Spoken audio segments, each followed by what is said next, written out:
ilmu. Mudah-mudahan insya-Allah perhimpunan kita, perjumpaan kita pada malam ini diberkati dan dirahmati oleh Allah Subhanahu wa taala. Tuan-tuan dan rahmati Allah, kita masih lagi berada pada awal bulan Muharram. Malam ni malam yang ketiga Muharram 1444 Hijrah. Jadi saya ingat perbincangan kita pada malam ini berkisar tentang amalan di bulan Muharram. Jadi kalau sesiapa yang mempunyai sebarang persoalan yang nak bertanya, sama ada yang berkaitan dengan tajuk ataupun luar tajuk, boleh anda mengemukakan soalan kepada saya melalui WhatsApp ataupun SMS. Jadi siapa-siapa yang ada soalan boleh hantar soalan anda kepada saya di talian 019 324 1364. Saya ulang sekali lagi, sesiapa yang mempunyai sebarang persoalan, anda boleh mengemukakan soalan anda kepada saya di talian 019 324 1364. Jadi diumumkan dengan rasminya bahawa talian dibuka sekarang. Sudah boleh hantar soalan. Jadi program kita malam ni kita buat ala-ala program Tanyalah Ustaz di TV3. Biar tahu jangan keliru. Sebelum saya langsung, insya-Allah hari Rabu ni insya-Allah saya langsung untuk Tanyalah Ustaz. Biasanya ada telefonnya Haji Tukinon, Cik Omar Abdul Majid, kan, Cik Ismail Sungai Buloh, Kak Iyad Rawang, Mamu pun jangan-jangan ada Mamu Hanafiah. Dan daripada Seremban 2 ni, Surah An-Nur ni tak dengar lagi lah. Tak dapat? Dah cuba lah. Baik. Jadi kalau mana tak dapat tanya soalan kat sana, tanya kat sini je lah. Tanya kat sini. Dialu-alukan kepada anda untuk bertanya soalan. InsyaAllah saya akan tengok. Kalau masuk je soalan, saya akan terus respon dari semasa ke semasa, insyaAllah. Sebab apa? Al-ilmu imam al-amal. Ilmu itu pemimpin kepada amalan. Amalan kita mesti berasaskan kepada ilmu. Kalau tidak ada ilmu, orang yang beramal dengan amalan yang banyak sekalipun, tapi kalau tak ada ilmu, dia ibarat mencurah air di dalam keladi. Dia tak lekat. Tak lekat. Sebab itu, biarlah kita buat sesuatu yang kita tahu perkara tersebut. Contoh orang tanya saya doa awal tahun akhir tahun. Tiap tahun timbul isu ni. Saya pun tak tahu, saya tulis dalam Facebook tu. Tapi tuan-tuan, ada manusia ni yang kok mana pun dia kata doa ni Nabi tak buat, bid'ah. Senang cerita dia. Tak payah mengaji apa, Nabi tak buat, bid'ah. Mudah ya. Dulu pernah sekali bila doa apa? Doa Rejab dulu, Sya'ban Ramadan. Allahumma barik lana fi Rajab wa Sya'ban wa balighna Ramadan. Itu pun jadi isu juga. Dia kata ni tak sabit daripada hadis Nabi, hadis yang dhaif. Jadi buat apa doa macam ni? Tuan-tuan, dia sebenarnya konsep doa ni kena faham. Bukan kita kena doa mesti apa yang Nabi doa baru kita boleh doa. Bukan macam tu. Doa ni permohonan kita kepada Allah. Kita ada hajat-hajat yang tertentu. Memanglah doa tu Allahumma barik lana fi Rajab wa Sya'ban wa balighna Ramadan. Itu adalah hadis yang dhaif. Kalau hadis dhaif, doa tak boleh ke? Baik, saya buat analogi begini. Katakan kita duduk tengah kuliah ni, tiba-tiba hujan lebat. Kilat sambung menyambung, dundang, guruh pun semua. Allah, kita sekali pukul, katakan pukul 10 sekali ada appointment penting. Tengok, ya Allah, hujan ni. Kita pun katakan, ya Allah, ya Tuhanku, bagilah hujan berhenti. Ya Allah, bagilah kawan-kawannya tak bunyi guruh tu takut. Ya, contohnya doa lagu tu. Saya nak tanya, boleh ke tak boleh doa macam tu? Boleh tak? Boleh. Ambil daripada hadis mana? Hadis palsu. Mana ada hadis? Tak ada hadis apa? Kita sendiri minta. Kita sendiri sepakat orang kata tak ada masalah. Minta pada Allah. Bukan kita minta pada tak elok pun. Minta supaya apa? Supaya kita dipermudahkan urusan contohnya. Tak ada apa. Kalau doa kita minta yang tidak berdasarkan kepada hadis pun boleh. Apa tak lagi doa tadi yang kita sebut berdasarkan kepada hadis yang dhaif. Tak ada masalah pun jadi isu kat mana? Bid'ah kat mana? Takkan baca doa Allahumma balighna Ramadan, ya Allah sampaikan aku pada bulan Ramadan. Baca yang tu bid'ah, masuk neraka. Sebab baca yang tu je. Menasabah ke tak? Soalan dia tak menggunakan akal langsung. Allah bagi akal ni digunakan. Fikirlah sikit. Jangan letak akal di kepala lutut. Fikir. Sebab tu para ulama kata akal ni umpama mata. Gunakan untuk melihat. Tapi nak melihat perlu cahaya. Cahaya itu wahyu. Makna berpaksikan kepada wahyu. Kalau pakai wahyu saja, tak pakai akal, serupa macam ada cahaya, mata tak ada. Boleh tengok tak? Tak boleh. Kalau pakai akal saja, tak pakai wahyu, serupa macam ada mata, cahaya tak ada. Boleh tengok tak? Tak boleh. Dua-dua tak ada. Kita nak tengok ni, nak nampak ni, kena ada mata, kena ada cahaya. Oh, nampak. Betul? Macam tu juga doa watul akhir tahun. Memang zaman Nabi tak ada. Kita akui benda tu berdasarkan sirah. Berdasarkan sirah Nabi SAW, tahun tak wujud pada zaman Nabi. Tak ada. Bulan ada. Nabi berhijrah pada penghujung Safar dan bulan Rabiul Awal. Itu hijrah Nabi, bukan Muharram. Nabi hijrah bulan Rabiul Awal. Tu pun orang komplain satu nasyid. Orang komplain apa? Orang hari ni dia suka komplain. Satu Muharram. Macam mana lagu dia? Betul? Oh, yang hebat kat nasyid ni.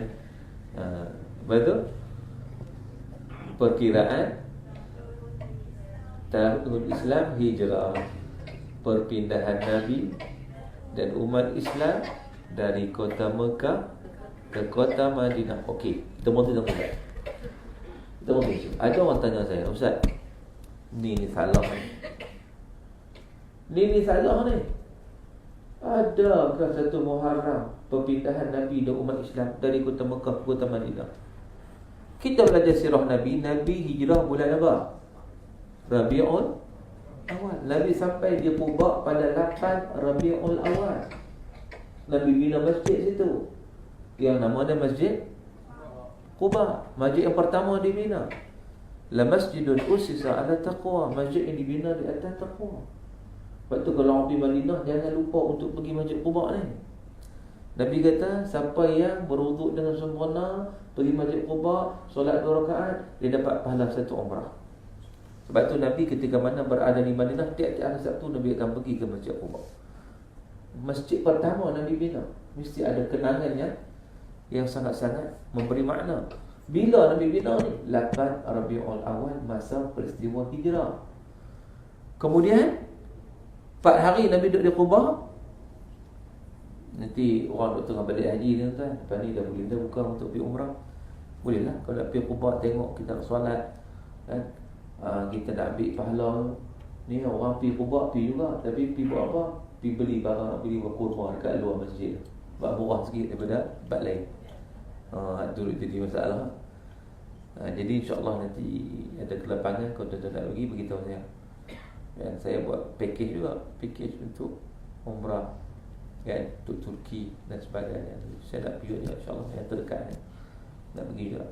Kalau mana surau ni nak buat rombongan ke apa, jom kita pergi ya, kita pergi bermodul. Kita nak menghayati jejak-jejak Rasulullah SAW dan juga para sahabat. 12 Rabiul Awal Nabi pergi ke Madinah, disambut dengan begitu meriah. Tala'al badru alaina min thaniyatil wada' wajaba syukru alaina mada'a lillahi da'. Ingat tak? Ingat? Dulu sama dulu nasyid ni. Kan? So bulan Rabiul Awal. Ni ustaz, nasyid ni apa ni? Dia kira nak condemn. Ni apa ni? Satu Muharram ni apa? Saya suka melihat dalam konteks boleh takwil tak? Satu Muharram, detik permulaan, perkiraan tahun baru Hijrah, perpindahan Nabi dan umat Islam dari kota Mekah kota Madinah. Jadi hal dia nak bagi tahunya ialah apa? Satu Muharram, perkiraan tahun baru Hijrah. Dia nak bagi tahu tahun baru Hijrah tu start satu Muharram ke tahun baru Hijrah. Sebab tahun baru memang berdasarkan Hijrah Nabi, tapi dia kira start pada Muharram. Jadi makna dia apa? Satu Muharram, tahun baru Hijrah. Dan lepas tu apa? Lepas tu apa? Bukan suruh bilang bulan nasyid tadi tu. Kalau Muharram betul lah, Safar jawapan tu betul lah. Baik. Jadi satu Muharram, detik permulaan, perkiraan tahun Islam Hijrah. Betul tak tu? Betul kan? Perpindahan Nabi dan umat Islam. Ini persoalannya. Baik, persoalannya, perkataan perpindahan Nabi dan umat Islam ni kembali kepada tahun baru Hijrah ke kembali pada satu Muharram?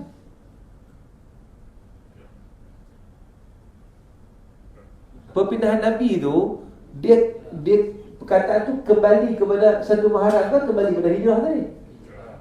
Kembali pada Hijrah. Kenapa? Boleh takwil tak?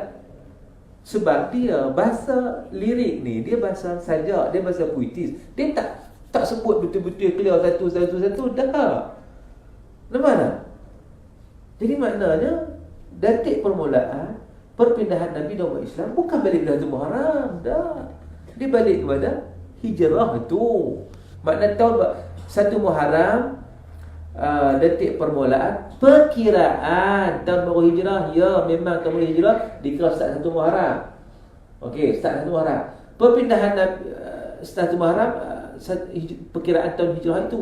Hijrah itu ialah perpindahan Nabi dan umat Islam dari kota Mekah ke kota Madinah. So salah? Salah? Tak salah? Interpretasi kita. Kalau kita menganggap dia berkata satu Muharram tu perpindahan Nabi, salah lah. Kan? Siapa yang buat lirik ni? Wallahualam. Tanya dia. Dia masuk macam mana? Kalau dia masuk kata, tak, aku tak masuk lagu tu. Aku kata ni yang perpindahan Nabi tu balik pada Hijrah. Hijrah tu makna dia perpindahan Nabi dan umat Islam dari kota Mekah ke kota Madinah. Bukan kait dengan satu Muharram tu. Satu Muharram tu kait dengan tahun Hijrah. Kalau macam tu betul ya? Kan? Tak ada isu apa. Betul. Tapi orang kita hari ni dia rajin cari isu. Kalau dia boleh kritik tu kira terbaik lah. Kan? Jadi maknanya tuan-tuan, banyak lagi benda lain yang kita boleh tengok. Cuma balik kepada cerita tadi, memang Nabi Hijrah bulan Rabiul Awal. Dan pada zaman Nabi tidak ada tahun Hijrah. Tahun Hijrah diasaskan pada zaman Umar Al-Khattab radhiyallahu anhu, iaitu 17 tahun lepas Hijrah ataupun 7 tahun selepas kewafatan Nabi SAW. Jadi bermulalah pelaksanaan peletakan kalender Islam tahun baru bersempena dengan peristiwa Hijrah, maka dijadikan tahun yang pertama. Permulaan tahun bulan Muharram. Sebab Muharram datang lepas Zulhijjah. Zulhijjah bulan haji. Jadi lepas bulan haji dah diampunkan dosa oleh Allah, bertemu dengan bulan 1. Muharram, Safar, Rabiul Awal, Rabiul Akhir, Jamadil Awal, Jamadil Akhir, Rajab, Sya'ban, Ramadan, Syawal, Zulqa'idah, Zulhijjah. Ingat tak bulan Islam ni? Bulan Islam dia ingat. Kan? Dia ingat Januari, Februari, Mac, April. Macam ingat lah. Bulan Islam tak ingat. Tuan-tuan lahir bila? Bulan-bulan Islam? Ingat? Berapa bulan? Tu dia. Test tahun lahir dah. Tuan-tuan ingat tak? Tuan-tuan lahir tahun bila? Bulan Hijrah. Ingat? Siapa ingat? Siapa ingat? Seorang pun tak ingat. Seorang pun tak ingat ni. Ikut tahun hijrah, tahun lahir bila? Tahun bila? Ha? Berapa bulan? 23 Rabiul Awal. Tahu? Hush, mana Rabiul Awal pi 2010 dah. Dah masih dah. Tahun hijrah lah, tahun hijrah. Tak ingat. Sikit lagi dah, cantik dah tu, tahu dah tarikh tu. Kan? Hak lain tak tahu langsung. Lagi dahsyat. Dia tahu dah juga tarikh, cuma tahu tu dia tukar ambil tahun Masihi lah. Kita ni tak tahu langsung. Kok mana ni? Kan? Maknanya batu pun tak selesai lagi. Tuan-tuan yang dirahmati Allah. Baik, balik cerita tadi. Memang zaman Nabi tak ada doa awal tahun dan akhir tahun. Tak ada. Sebab apa tak ada? Tahu tak ada nak buat apa doa awal tahun dan akhir tahun. Memang tak ada. Doa awal bulan ada. Doa awal bulan ada. Doa awal tahun akhir tahun tak ada. Sebab tahun tak ada. Bulan ada. Maka dengan sebab tu doa awal bulan ada. Sebab bulan ada. Tapi doa awal tahun akhir tahun tak ada. Sebab tahun tak ada. Nabi nak buat apa benda yang tak ada. Maka tak wujudlah kita kata Nabi buat. Sebab tu kalau kita nak kata nak kena buat doa awal tahun ni sunnah Nabi dapat fadilah besar. Tak betul lah. Kalau kita menganggap macam tu tak betul lah. Sebab apa? Sebab ianya tidak berlaku zaman Nabi SAW. Namun begitu, bolehkah kita kata doa itu bid'ah? Ini satu isu ni. Kalau kita kata bid'ah, kullu bid'atin dalalah wa kullu dalalatin finnar. Setiap bid'ah itu sesat masuk neraka. Jadi orang yang baca doa awal dan akhir itu masuk neraka. Dengar risau ni. Sebab tu kena faham dari hukum syarak, kena belajar. Memang Nabi tak buat doa ni, tapi tarku syai' la yaqtadi tahrimahu. Nabi meninggalkan sesuatu tidak bermaksud menunjukkan kepada pengharamannya, tidak. Dilihat kepada amalan tersebut bertepatan dengan hukum syarak ataupun tidak. Baik, balik kepada doa. Doa ni adalah sesuatu yang memang dituntut untuk kita lakukan. Allah Ta'ala sebut dalam Al-Quran, Udu'uni astajib lakum. Doa kepadaku, aku akan tunaikan. Nabi pun sebut doa silahul mu'min, doa senjata bagi orang beriman. Nabi sebut lagi doa mukhul ibadah, doa otak kepada ibadat. Asas pada ibadat tu doa. Jadi doa ni sesuatu ibadat yang memang dituntut. Kalau disebut dalam kitab Hikam Ibnu Athaillah As-Sakandari, dia kata orang yang berdoa ni ialah orang yang tawaduk, orang yang tak sombong. Orang yang tak berdoa itu orang tu sombong. Orang tu sombong. Sebab kita doa ni bukan sekadar kita nak minta, tapi doa itu menunjukkan perhambaan kita kepada Allah. Sebab kita penuh pengharapan pada Allah. Bukan sekadar nak minta. Banyak benda kita tak minta Allah bagi ke? Mesti nak minta lah. Ada tak benda kita tak minta Allah bagi? Banyak, tuan-tuan. Bangun-bangun tidur, cilik-cilik mata, tuan-tuan minta tak? Ya Allah, bagilah aku boleh bernafas hari ni. Minta tak? Tak nak seorang pun minta. Tapi Allah bagi tak? Allah bagi. Waktu kita kata bukan nanti minta, tapi doa ini sebagai satu tanda perhambaan kita kepada Allah. Itu disebut oleh Ibnu Athaillah As-Sakandari. Maka kita dituntut berdoa. Persoalannya bila nak berdoa. Macam kita dituntut solat, kita diberitahu solat waktunya. Solat maghrib setelah terbenam matahari. Solat maghrib rakaatnya 3. Boleh tak kita buat lain? Maghrib kita ingat tahun ni kita ubah juga, kita buat waktu duha maghrib. Boleh? Tak boleh, bid'ah. Sebab menyalahi apa yang Nabi sebut. Maghrib ni 3, semacam sikit, kita buat 8 maghrib. Boleh tak? Tak boleh. Memang tak boleh. Inilah kata bid'ah. Betul, bid'ah dalalah. Sebab apa? Sebab Nabi dah bagi tahu dah, kita pergi modify. Tak boleh. Baik. Bab doa, Nabi beritahu dah nak buat waktu bila. Salat maghrib tadi Nabi beritahu waktu dia terbenam matahari. Ya. Doa ni ada Nabi beritahu kena buat waktu bila? Ada tak? Ada waktu tak? Kalau kita nak waktu pagi boleh tak? Boleh? Tengah hari? Boleh? Petang? Malam? Tengah malam? Waktu bila pun tak tahu. Tidak ada satu ketetapannya khusus. Macam solat tadi, solat memang ditetapkan. Kalau kita modify waktu lain, bid'ah. Tapi sekarang doa ni Nabi tak bagi tahu. anytime, any place. Maka di situ ada dasar itu. Kita nak doa awal tahun pun salah. Doa awal tahun ke, akhir tahun ke, tengah tahun ke, tak nak tahun ke, sepanjang tahun ke, buatlah asalkan kamu berdoa benda yang baik. Minta pengampunan Allah, berdoa, ya Allah bagilah kekuatan pada aku ni, aku nak mengharungi kehidupan 1 tahun lagi ni, aku pun tak tahu umur aku macam mana. Sebab bila naik 1444 Hijrah ni maknanya apa? Maknanya umur kita makin meningkat, usia kita makin singkat, kubur makin dekat. Tuan-tuan, sebab apa? Sebab itu masa berlalu. Jadi maknanya kita minta pada Allah yang bagi kekuatan pada kita ni untuk kita memanfaatkan waktu yang Allah anugerahkan pada kita sepanjang tahun baru ni. Salah ke macam tu? Salah tak? Tak salah apa? Cuma jangan menyandarkan perbuatan kita itu pada Nabi. Itu. Jangan kita kata pula, ni memang Nabi suruh buat lagu ni. Bila Nabi suruh? Jangan menyandarkan perbuatan pada Nabi. Sebab kita kadang-kadang satu isu juga orang kita ni, semua ada sandarkan Nabi. Nabi pesan kalau makan nasi kunyah 40 kali.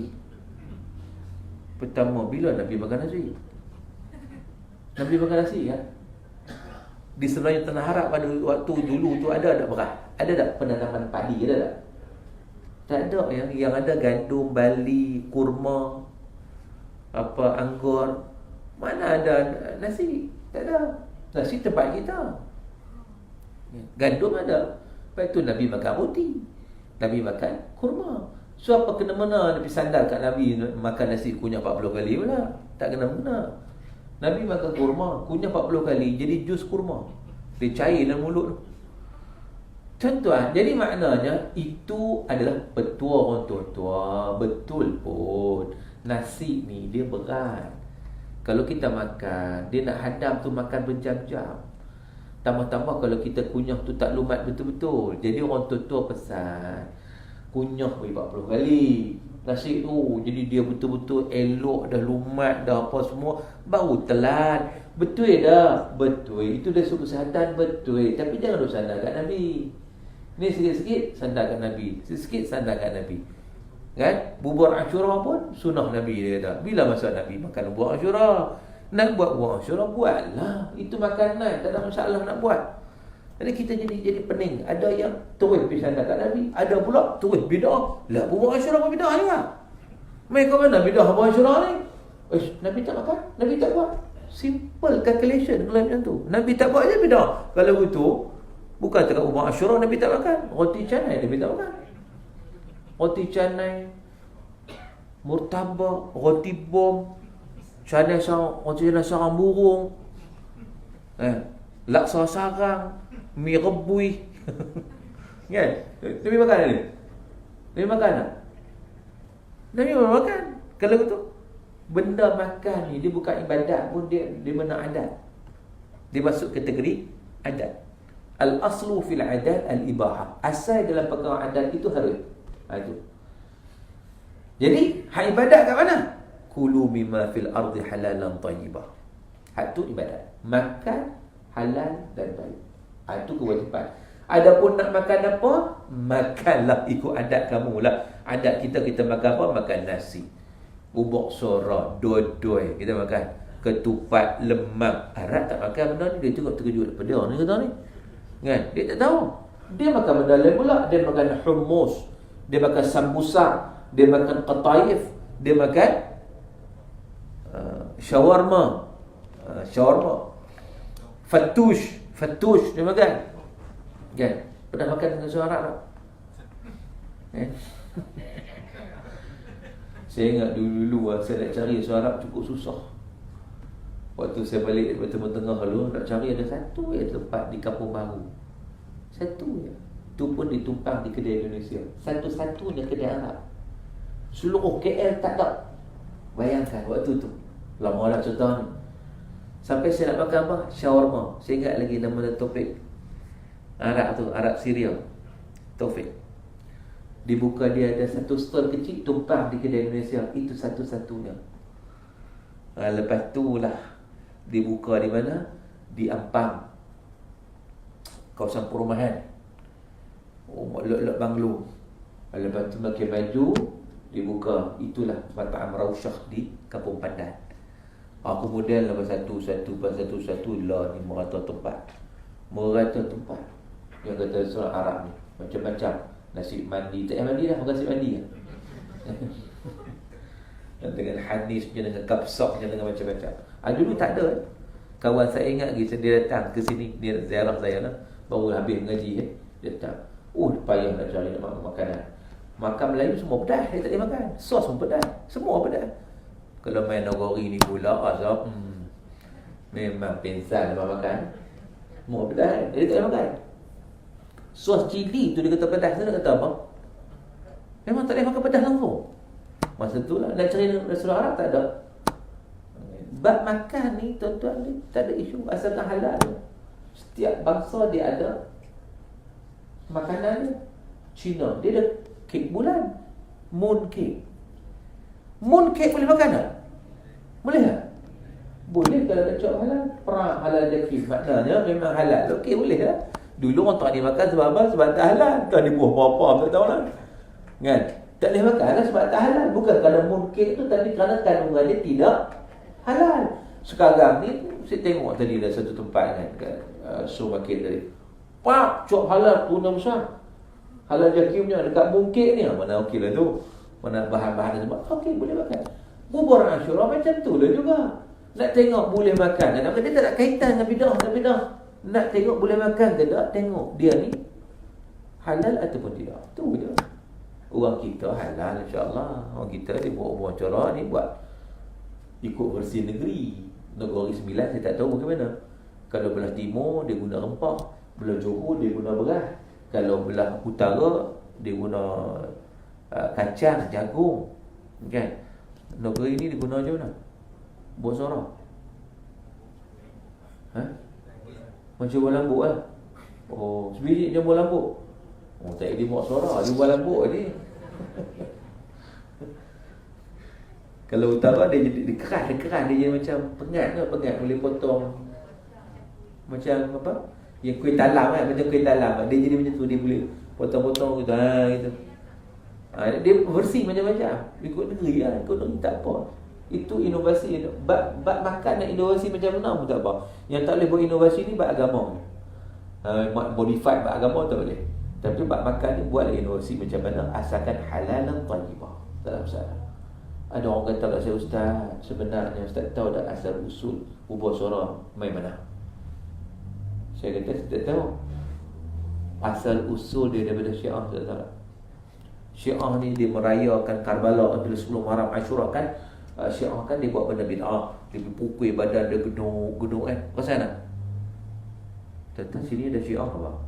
Nampak macam tak orang nak mengaku Syiah kan ni? Syiah bila 10 Muharram ni dia ada satu perayaan tu, mengingati kematian Sayyidina Husain. Tu dia pukul badan, tak ada kerja. Kan? Dia luka badan Nabi jadi macam kabadi tu. Macam apa? Macam tegusan punya cucuk-cucuk kan. Islam tak ajar macam ni. Nabi kata laisa minna man latamal khudud wa syaqqal juyub wa da'a bid'ah jahiliyah. Bukan dari kalangan kami mereka yang meratak-ratak, tampak pipi, koyak baju. Ni bukan cakap koyak baju, tu dia guna pisau dihiris habis. Tak ada kerja pun, tak ada kerja. Benda bid'ah yang dibuat oleh puak Syiah. Jadi kawan ni beritahu saya, Ustaz tahu dah, tu lah asal usul buat suara ya. Daripada puak Syiah tu lah. Jadi takkan kita nak buat benda ada buat. Baik. Saya kata okey, saya tak tahu main kat mana pun, tapi kalau main Syiah sekalipun, bab makan saya sebut tadi, dia tak ada masalah lagi mana halal. Tak usah kata mu'asyarah tu kalau kamu kata Syiah. No, spaghetti, hamburger, hot dog main di mana-mana. Pizza main di mana-mana. Pasta main di mana-mana. Main daripada orang Islam kan? Dah, burger main mana? Burger. Sampai nama pun dia tak tukar hamburger. Ham tahu mana apa? Babi. Dia kata mana pun babinya ayam. Itu kan sebab pakai hamburger. Aku tak tahu. Import sana kira guna nama orang pakai ya. Hot dog tahu maksud apa? Anjing kepanasan. Jadi takkan ni daging anjing ni dog mana dari anjing lembu ni halal ni cuak halal. Maknanya itu asal bukan makanan kita lah. Boleh makan tak? Boleh kalau dia halal. Sebab tu tak kisah asal-usul makanan ni. Tak kisah. Asalkan dia halalan thayyibah. Masuk waktu dah kan? Oh, sini awal sikit dah. Negeri Sembilan awal sikit. Okay lah. Jadi kita bagi laluan dulu untuk azan isyak dikumandangkan, insya-Allah. Jangan mana-mana, kita sambung selepas ini. Azan dulu.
Baik tuan-tuan muslimin dan muslimat yang dirahmati Allah Subhanahu wa taala sekalian.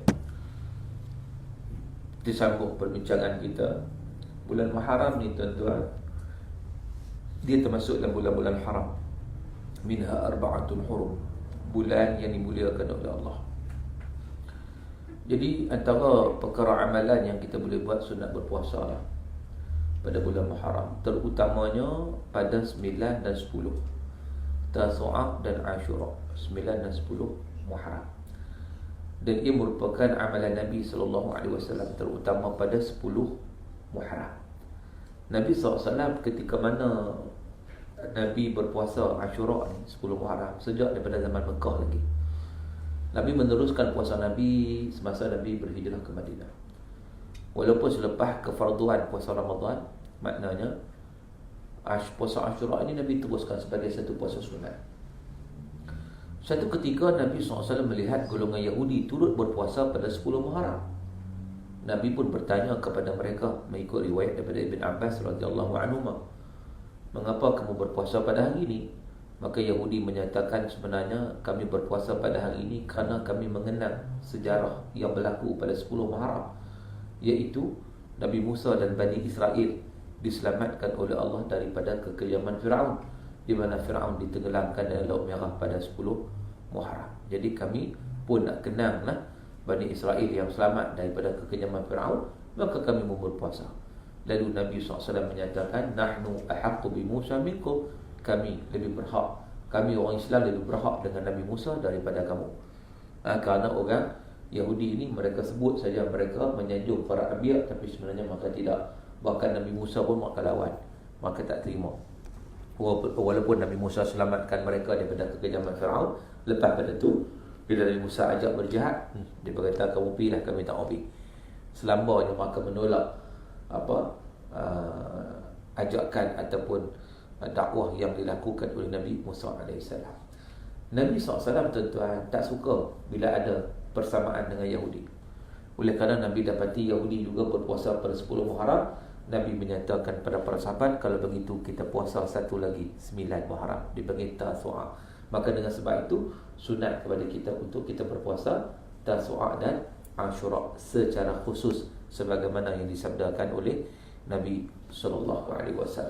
Jadi itu antara amalan yang kita boleh laksanakan. Di samping amalan-amalan yang lain lah, semua amalan yang baik. Baik, ada soalan dah masuk, saya terima dulu soalan. Bagaimana dijanjikan tadi, ada soalan kita terima, kita cuba bincang. Soalan dari Tuan Haji Wahid. Wahid ya, seorang je lah. Mohon pandangan Ustaz tentang bagaimana cara mendekatkan penduduk ke surau atau cara mengimarahkan surau dalam menarik atau meramaikan jemaah. Sebelum PKP ramai jemaah yang hadir, tapi lepas PKP jemaah makin berkurang. Macam mana nak buat? Kita buat kambing golek. Masa ramai datang, nak buat kena ringgit kau apa buat kat sini? Kambing golek sikit, sekejap ya. Kan? Lepas tu sediklah kuliah semuanya nak bagi, nak tarik ni nak kena ambil daya penarik. Daya penarik apa dia? Dan kita juga boleh buat. Orang kita suka apa? Orang Melayu ni dia suka karnival. Saya nampak lah, dia suka shopping. Orang Melayu punya style, dia suka shopping. Sebab tu kalau kita pergi kat mana pun, mana-mana tempat yang orang Melayu pergi, peniaga tersebut boleh cakap Melayu. Di Mekah memanglah haji hajar murah-murah 10 riyal. Pergi Vietnam pun dia cakap Melayu juga. Di pasar Benten, masuk pasar Benten, dia cakap Melayu.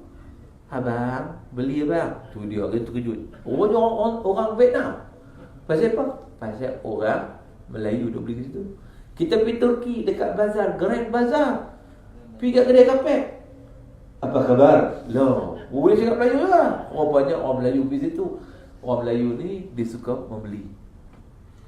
Baik tu kalau buatlah festival ni dekat, tak silap saya dekat Nilai ada festival food kan, food festival. Ladang kan, ladang. Oh, ramai orang. Penuh, jam jalan tu.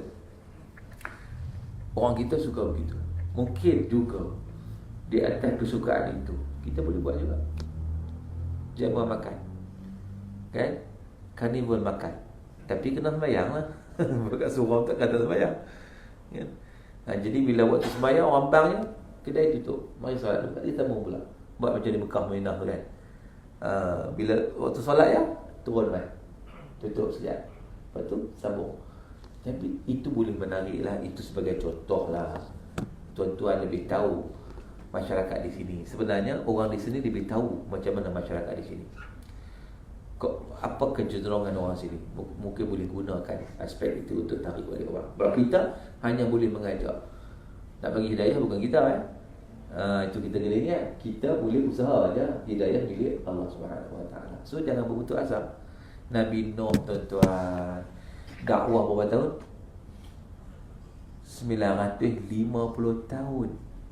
1000 tahun melainkan 50. Mana 950 tahun dakwah saja. Masuk Islam berapa orang? 80 aja. Setahun seorang pun tak ada. 950 tahun 80 orang. So, setahun orang. 10 tahun seorang ada tak? Kalau 10 tahun seorang, berapa? Berapa?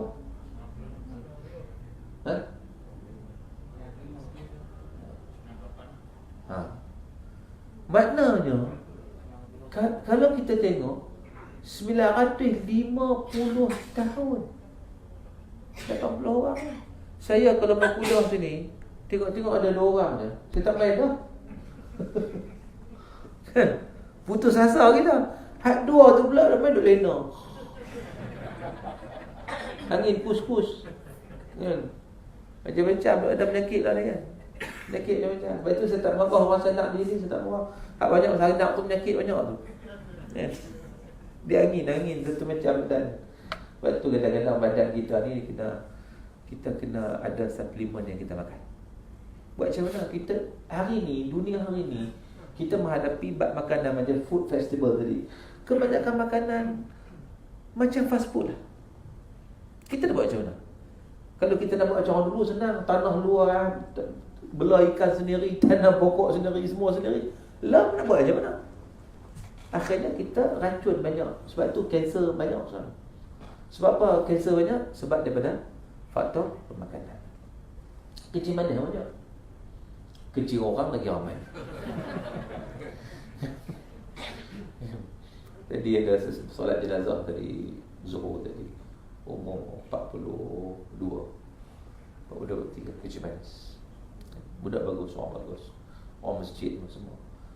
Bawa balik umrah, sakit meninggal. Orang pun tersangka muda lagi tu, sihat lagi kan. Jadi begitu. Jadi maknanya kita pun tak tahu macam mana keadaan kita. Cuma takat mana kita boleh jaga, kita jagalah. Makan suplemen yang boleh neutralkan balik, buang balik toksik-toksik, racun-racun tu. Sebab Allah Ta'ala ciptakan di negara kita, bahkan di setiap negara umat Islam, banyak apa kita kata herba-herba, tanam-tanaman yang sesuai dengan kita. Sebenarnya di tempat kita sesuai dengan tubuh kita, dengan iklim kita. Maka kadang-kadang kita tak explore. Baik tu tuan-tuan tengok orang asli, relax tak orang asli? Relax, dia berjalan tak kasut pun, tak ada masalah pun. Sebab apa? Dia hidup dengan hutan, dia hidup dengan tumbuh-tumbuhan yang dia tahu semua manfaat. Jadi maknanya itu bukan ubat, itu sebagai makanan tambahan, dia panggil suplemen. Ya. Sebab itu kita pun kena ada juga benda tu. Dan kalau saya pun ada, ni yang saya nak kongsi dengan tuan, yang saya makan sendiri. Saya makan sendiri dan ini produk saya sendiri lah. Produk saya sendiri. Kalau nak boleh dapatkan. Saya 2 biji, kan? InsyaAllah. Hanya ni tidak lena-lena dalam kuliah ni, insyaAllah kita akan panggung balik nanti. Mana kanser, ada anti-kanser. Itu ikut kajian daripada UPM. Anti-kanser. Yang mana yang prostat ada, yang mana yang ada masalah badan, angin yang bagi sebu, kan? Dia ni baliklah. Orang kecil manis, tapi dia bukan buat kecil manis ni dia tak larat. Bila dia suntik dia tak larat kan. Dia bagi tenaga balik, bagi sihat balik. Dengan larat tu senang kita bangun qiyamul lail. Kadang-kadang kita nak bangun qiyamul lail tu susah sebab apa? Sebab tak larat. Penat ke tak? Tak malam, sedar-sedar orang azan. Loh, subuh dah. Lepas tu kejap 5 minit, kejap 50 minit. Bukan 5 minit, 50 minit. Jadi cuba. Kalau siapa nak cuba ni boleh cuba saya depan ni. Boleh cuba. Mana tu ada serasi. Sebab setakat ni, setakat yang saya jumpa ada 90% yang serasi. Alhamdulillah. Baru pagi tadi ada seorang main jumpa saya. Saya pergi kuliah subuh, dia pernah makan sekali, dia main jumpa.